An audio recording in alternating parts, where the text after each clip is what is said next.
Hi, welcome to the Game Show Lovers podcast.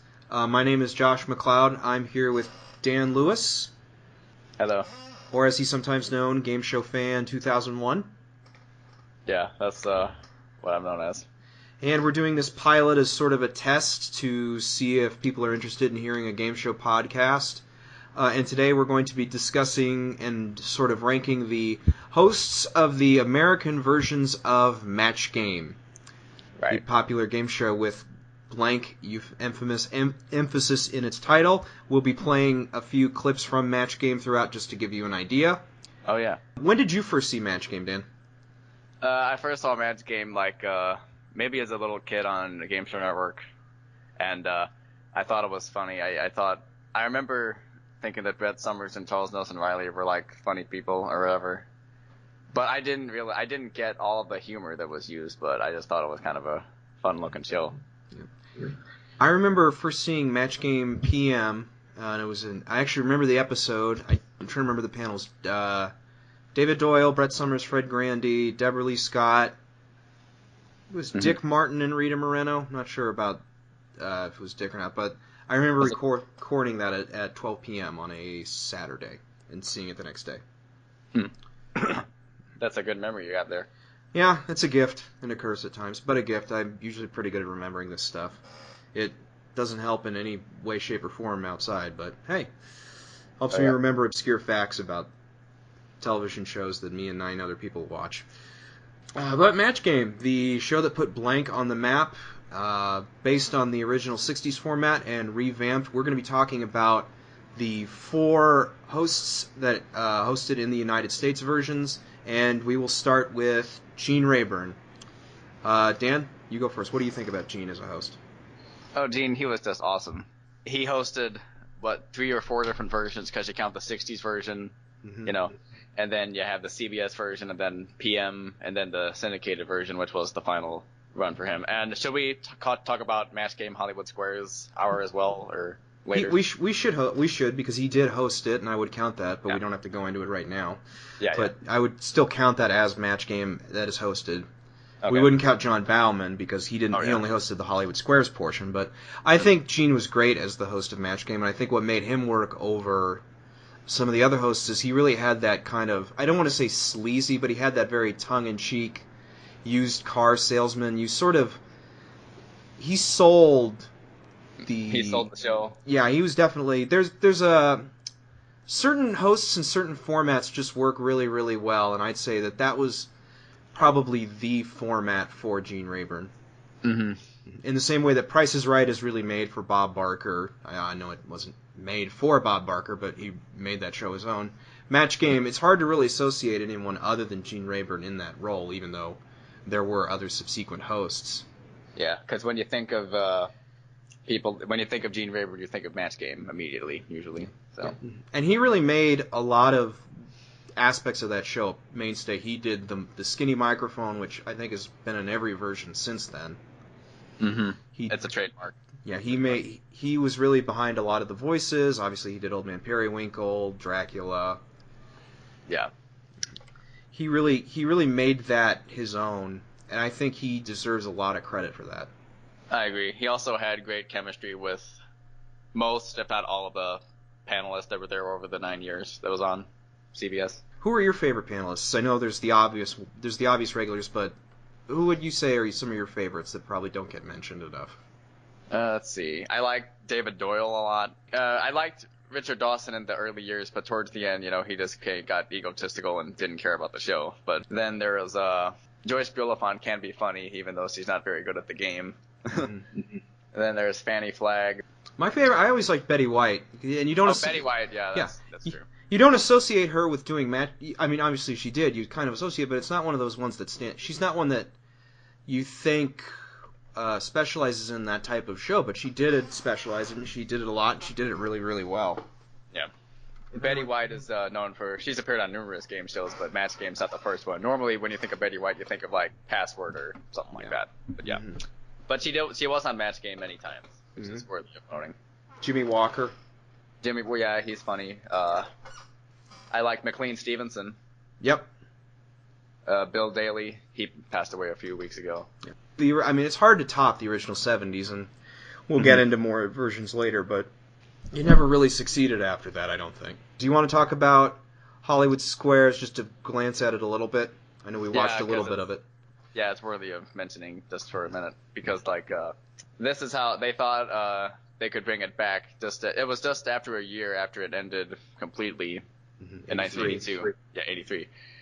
And then they're like, oh, let's merge these two shows together because people love them. And unfortunately, that show's tragic flaw, so to speak, was that they completely messed up the Hollywood Squares portion by turning it into a straight question and answer game instead of how it was when Peter Marshall hosted it. Right. The match game portion is pretty good. It was the same. Gene Rayburn was still the host, and he had the same characteristics and stuff.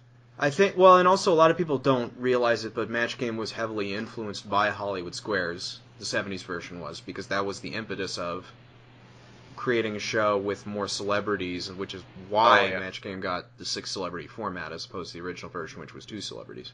Yeah, 2 celebrities and 2 contestants. No, yeah, 2 celebrities and 4 contestants rather than the 6 celebrities, and that's how it was. So 1990, Ross Shafer, what do you think of him? Ross Shafer, he wasn't bad. He wasn't the same as Gene Rayburn, and he didn't try to be, which is always good. But I know there were. Have you seen those clips of where there was a whole week of shows where him and Vicki Lawrence just didn't get along? I haven't seen that. I don't think I have, as odd as that is. I'll have to look into that. Yeah, it's on YouTube, I think. It was kind of funny. I think it was Ross thought it was scripted, but she didn't know, and I don't know, whatever. It was kind of weird. Mm-hmm. Nowadays, Ross Shafer makes a living as a motivational speaker. So, yeah, if you go on YouTube, his name, you'll see that stuff. He never really came off as a traditional game show host. He was sort of an odd choice. Yeah. I will say that. And I would put him in the column of he was much more suited to do something like a talk show. Oh, yeah. Probably. Yeah. He might have been good. I remember because we watched a little bit of Match Game 90 before recording this. I thought while I was watching he would have been good for something like Name That Tune, maybe. I don't know why that... More serious show. Yeah, I don't know why that popped in my head. I thought, he would have been a good host if they ever brought back Name That Tune. I don't know what your thoughts are. That'd be interesting to see these days with the music we have today. Yeah. I don't know how... obviously we have shows like Beat Shazam, but they're not quite the same as Name That Tune. Yeah, they modernize it, basically. Yeah. What did you think of just the 90s version in general? I didn't dislike the 1990 version. I think that ABC, it could have had a chance if ABC didn't put it in the noon time slot, which caused a lot of stations to not carry it, because that's when most of them have the news. And, they also did a good job because Charles Nelson Riley, he was there for most of them. And Brett Summers was there for just a couple weeks. But, they didn't try to duplicate the 70s version, but they did a good job at trying to modernize it and still have a lot of old celebrities that were on. Yeah. And a few new ones, but yeah. I remember Fred Travellini. I thought he was really the standout on that series as a guest. He was an impressionist. But you also had a lot that didn't do the original version, that did like Sally Struthers and Vicki Lawrence, who you'd think would have done the original more, but they were more prone to do this version. Yeah, well, actually, Vicki Lawrence was on the premiere week in 1973, and then 1 week in 1978. I don't remember which one, but yeah, she was on for exactly 2 weeks in the 70s, 5 years apart, and she was a semi-regular in the 1990 version, but yeah.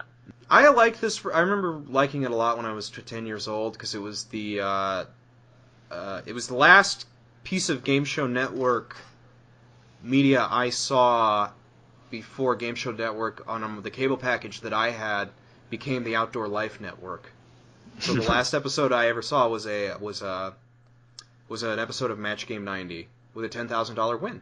Remember, I really liked the 90s version. I assume you want to talk about Matchup? Yeah, that's it. Okay. That's exactly what it was. Takes away from the comedic tone of the show.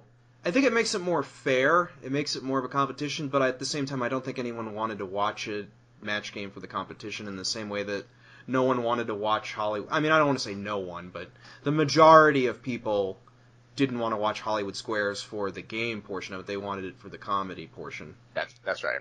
I get why they did it. I think they would have been better off. It didn't necessarily need to be another round, but maybe they could have thought of another way to do kind of a comedic catch-up round. I don't know what that would have been or how that would have worked. If somebody out there has an idea, please let us know. But like, I wonder which one of those guys of the staff members came up with that. I mean, I get it because it's kind of like the Supermatch round where you fill in a blank to a random phrase and you check it. I mean, it wasn't a bad thing, but I think it would have been better if they didn't do it after they did one round, normal round, then a matchup round, then the final normal round, then the final matchup round, and then the one with the most points was the winner. They would have done better if there was only one speed round, I think. That's a good idea. I heard it was Jonathan Goodson. So interesting. Just a little briefly, if you saw any clips of the Canadian version from a couple years ago, they brought back matchup, but they only had it for one round instead of two. So, yeah. I watched that version. I don't remember much about it because I'm not Canadian. Yeah. I don't even remember. Do you remember who the host of the Canadian? And we made a pact. We're only going to talk about the American. You'll notice we're not talking about Burt Convey or Fred Willard or any of the failed pilots because I don't want to speak for Dan, but I don't really see the point in discussing something that never ended up airing. Mm-hmm. Do you remember who hosted the Canadian version? The Canadian version was hosted by a guy named Darren Rose. He's like a comedian or something. I saw him because there's a show in Canada called Video on Trial where a bunch of celebrities just look at popular music videos and just make fun of them, and he was a regular on that show. That's what I remember. And Colin Mockery, if you're a Whose Line Is It Anyway fan, he was on the Canadian match game a few times. Well, I remember Greg Grunberg from Alias was on it, and I remember from Community. Yvette Nicole Brown. Yeah, that's it. And Drake and Josh, too. Do you want to talk about Michael Berger, the 1998 syndicated series? Yes. Okay. Oh, yes. A lot of people in the game show world don't really like the 1998 version. Again, I hadn't seen a full episode before this week, and I watched an episode at work, and I can see why they don't like it. Which episode was it? I don't know. It was the one that Mandel Mandela Logan? Yeah, Mandel Logan, the episode he was in. So the one, Richard Jenny, Vicky Lewis, that's someone else. Vicky Lawrence, Nell Carter, and Judy Tenuta, and I can't remember. Joshua Morrow. He was from the soap opera Young and the Restless. Yeah. Okay. You think I remember my namesake? I think at that first let's talk Mike Berger. What do you think about Michael Berger as host? Mike Berger, he's a good host. It seems like he's fit for the job because he's hosted other things, and nowadays he does like Family Feud live at I don't know where he does it for, but have you seen that before? I haven't seen it, but I knew he did that, and I think didn't he do Price is Right live for Harrah's or some casino? Yeah, I remember him first seeing him. He did a pilot that aired, so we can talk about it, called Storm the Castle. I don't know if you've seen that. It was ABC aired it. It was based on a Japanese format. And I thought he was really good at that. And he's one of those hosts that I feel would be really good and really well remembered if he could find a format to host that worked. He just never had the luck as a host. What did you think of him in Match Game? I mean, it seemed like he had a good time hosting it, and but I think the concept of Match Game of the 98 version, it wasn't as good because they made some unnecessary changes. Mm-hmm. 5-contestant panel. I don't know if that was to save money or time or what. Yeah, and the set, they went through 2 different sets, even though they lasted a year. But people think the second set was better than the first one. I don't know if you've seen both of them, but I don't know. I know I didn't like the set that I saw. So yeah. Yeah, they had 5 celebrities, and instead of the questions in the 70s and 1990 version, contestants chose between question A or question B, which you would think is just fine. But in the 1988 version, they had pun-laden categories for the questions, which was which some people think was unfair. I mean, I don't think it was great, but it wasn't a horrible addition to the game. But I'd rather have A and B, to be honest. It wasn't necessary. I don't. Just looking at it from afar as a person, I don't see the point in it other than it didn't hurt anything. It didn't help anything. Yeah. And also in 1998, they kept the $5,000 top prize, which was the exact same one as it was in 1973. And it was a cheap show. Well, there's a theory that someone had, which was that the money doesn't matter at the end of the day, or the amount of money doesn't matter. And I don't disagree with that. I think you could make the top price $500, but if it's a good enough show, it doesn't matter. Yeah, maybe. Well, think about it. Like, What's My Line? What was the top prize on that show? I don't remember. It was like $50 or $200 or $50 or like $200 or something. Yeah, but that was in the 1950s. Well, even then, I mean, we had other. Yeah, but that show was on it went into the 70s as well, and that is true. then you had shows like I've Got a Secret, which had no prize, or at least no prize that we ever saw. You just got a fee for agreeing to be on the show. So, I don't think the prize money makes a big difference, as long as the format it doesn't make a big deal. It's just something to note, I guess.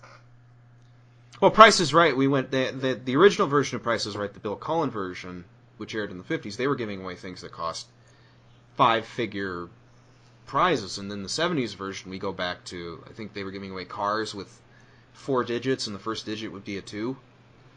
Mm-hmm. So I don't think it matters all that much as long as it's a good format, and I don't think it matters in this case. I think $5,000 is fine. Oh yeah. For it, but I think it's big. I think the big problem is the show just didn't work because I think by '98, and this will come more so when we get to the Alec Baldwin version. I think by that point there was really no reason to, because what made the original show good was the double entendre nature of it. But by 1990, go ahead. And in the 70s when they had those questions that would make people think of a dirty answer, but they can't write that on the card. You have to think of something else. But in 1998, it didn't matter because they would write the dirty answer. Yeah. So it was sort of a what's the point? That's always been my problem with doing Match Game. Again, it's, well, what's the point?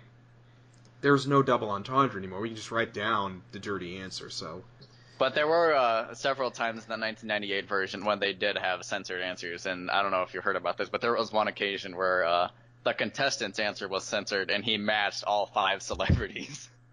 So no one got to know what the answer was. Didn't that happen on the Alec Baldwin version too? I haven't watched the Alec Baldwin version regularly, but neither do I, but I don't remember hearing about that. I know there was one where like every answer got censored, or the contestant, but I know the episode I watched, they censored Richard Jeni's answer.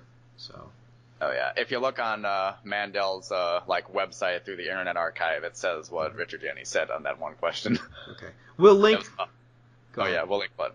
Yeah, we'll link his episode, and as well as some of the other episodes we use clips from. Very brief clips because we don't want to get nicked. But I think the '98 version just. What did you think of the final match round?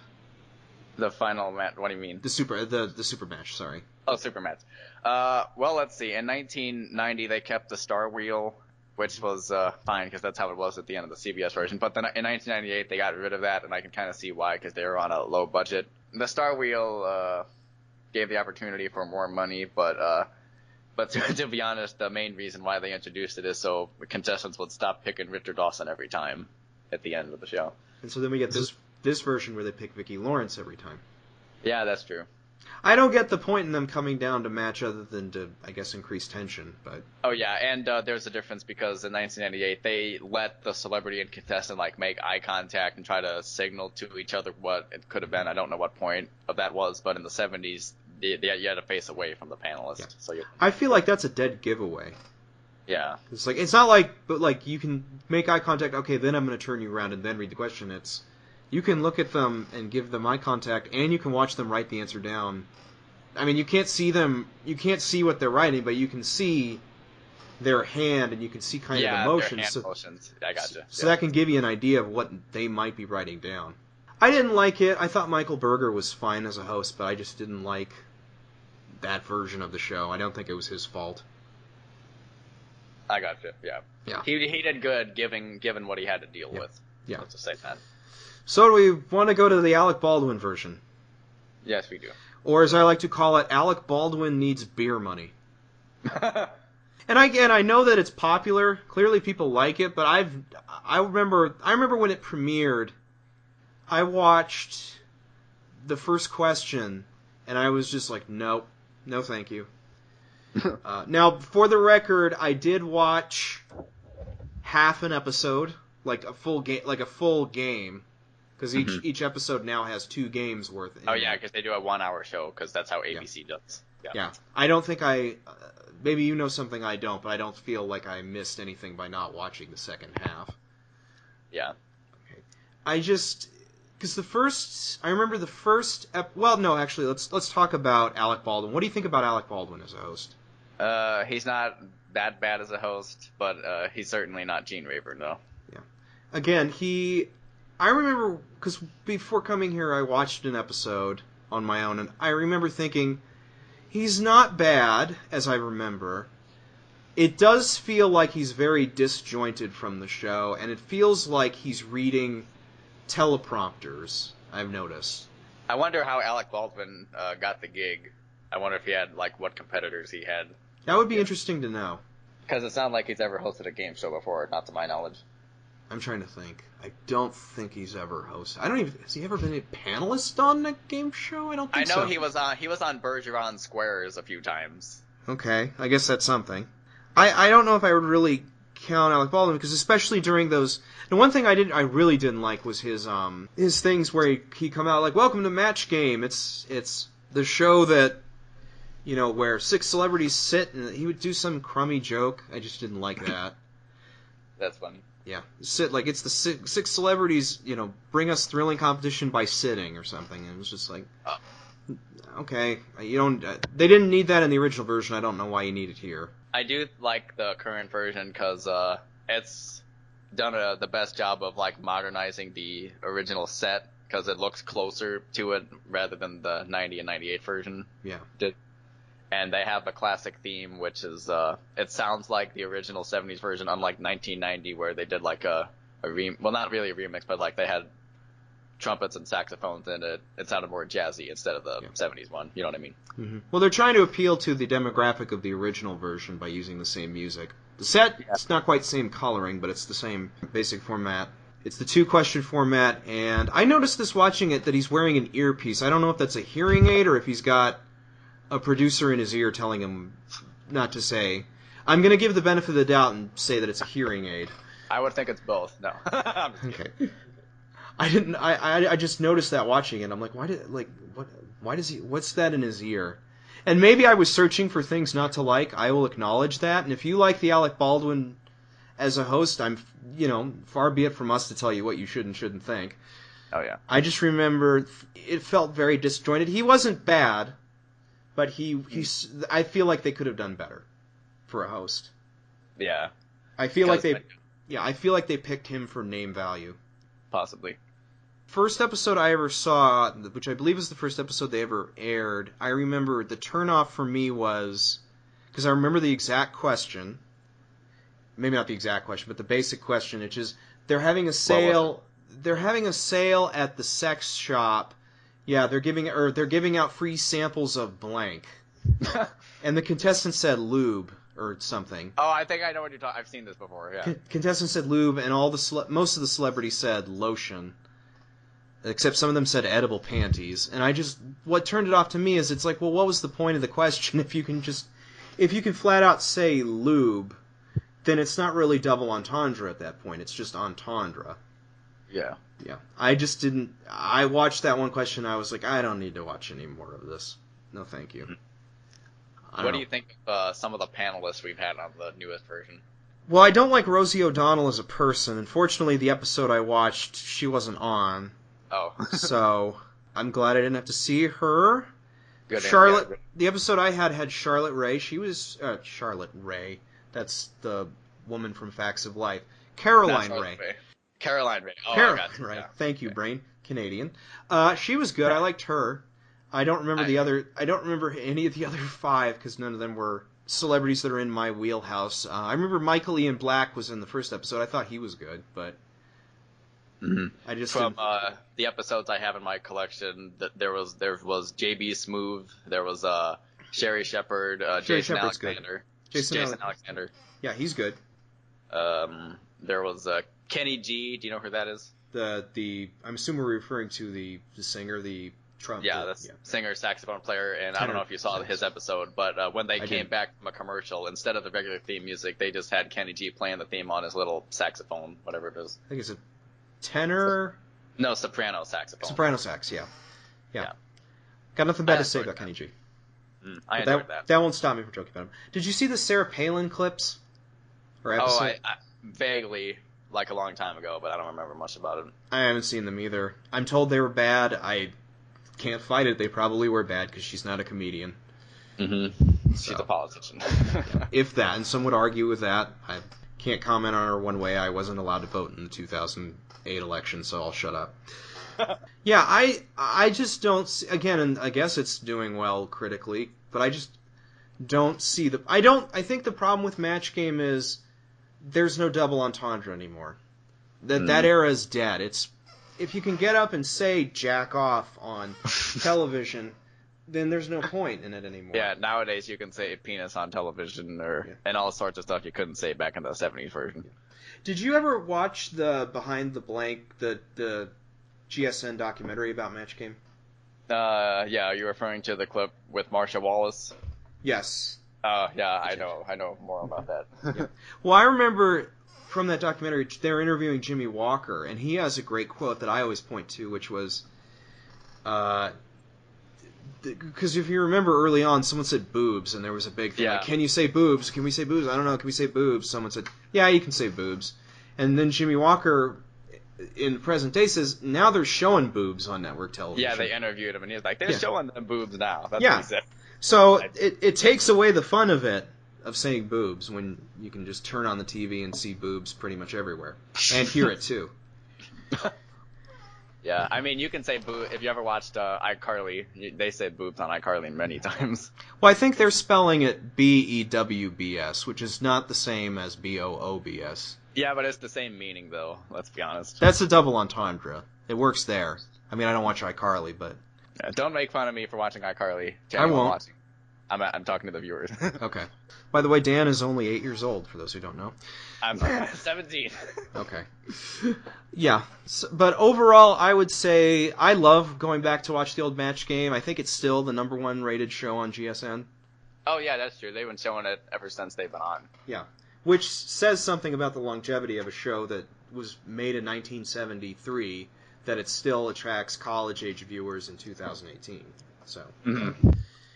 Overall, I love Match Game, and I guess we need to. I guess we need to do a kind of a final ranking of the hosts. So, you want me to go first while you think about it? Yeah, you can go first. Because I've thought about this for a while. I mean, Gene is obviously #1. Right. I'm going to go a little controversial. I'm going to say that Michael Berger is #2 as host. Okay. Maybe not his version, but him as a host, I would say is #2. Ross Shafer. And Alec Baldwin. I think, the more I think about it, I'm going to put Alec Baldwin above Ross Shafer. Okay. And then Ross Shafer I'm going to put at the end. Again, I don't think Ross Shafer did a bad job. I just don't think he's a game show guy. I think he's got much more serious... but he had a very dry wit. I think he's more suited to something like a talk show, which I'm kind of surprised... Well, I guess he did have a talk show in the late 80s. So never mind. And he hosted a show called Love Me, Love Me Not, or something like that. I haven't seen a single clip of it, so... Me neither. Okay. I know a lot of the game show people listening to this, how dare you not see that? And it's like, I'm sorry. Whatever, man. We can't watch every game show, some of us. Yeah. Well, we weren't alive. We'll never see episodes of... What was that show Dennis James hosted that like all the tapes are gone? I mean, a lot of the tapes are gone for a lot of them, but I don't know. I know there's one show he hosted that's like gone forever. Anyway, Dan, how would you rate the hosts? I would put let's see, Gene Rayburn obviously #1. Let's put Michael Berger at second, just because he's probably more of a game show guy than Ross was. Although I would rather watch the 1990 than the 98 version, but yeah. Same here. Then I would actually put Ross Shafer third, above Baldwin, and then Baldwin fourth. Hey, I just realized we didn't talk about Ricky Lake. Anyway, moving on. So Should we talk about that or not? I hadn't seen it, so I did watch her hosting the Let's Make a Deal portion and the Beat the Clock portion, because I remember really enjoying those at the time, but I was like 15, I think, so she wasn't. I saw the Match Game part of that. How was it? It was okay. Once again, they did like a modernization of the set, but this time it looked very close to the original. Like they might have used the exact same one because it was orange and The celebrity panel was like George Foreman, Kathy Griffin, Bruce Valanche, Betty White, and Adam Carolla. Yeah, he was there too. By the way, Adam Carolla is a good one on the new version. I'll give him that. I'd agree with that. Yeah. They did the A and B format there, which wasn't that bad. Some people didn't seem to like Ricky Lake just as a host of that whole marathon. I don't know why. She wasn't really a host. Well, no, I guess she was a host. Again, she was sort of like Ross Shafer in that she was really more talk showy than game showy. Yeah, that's true. But yeah, I'd say that we've covered Match Game. You can read more about it in Adam Nedeff's book, Matchless Gene Rayburn. Go buy that if you don't already have a copy. Mm-hmm. Or you can you should do that, and you can watch the Behind the Blank if you can find it. I think it's on Vimeo. I don't know if it's on YouTube still. I think it's on YouTube. I know I saw it there. I'm not sure. I know it got taken down at one point. So. Okay. And also, you guys should watch it on Buzzer if you have it. If you don't have Buzzer, then watch it on GSN. But pick Buzzer over GSN. Yeah. Or watch you can find, and even then, you can find most episodes. You can find a lot of Match Game online pretty easily. So. Yeah. So yeah, Match Game. And that, I think, does it for this test podcast thing. If you like what you heard, please let us know. If you hate what you heard, please let us know. Oh, yeah. And we will adjust accordingly. Dan, thanks for doing this with me. Oh, no problem. All right. Anytime. So until next time, it's always hard to see the end when you're beginning. Take care.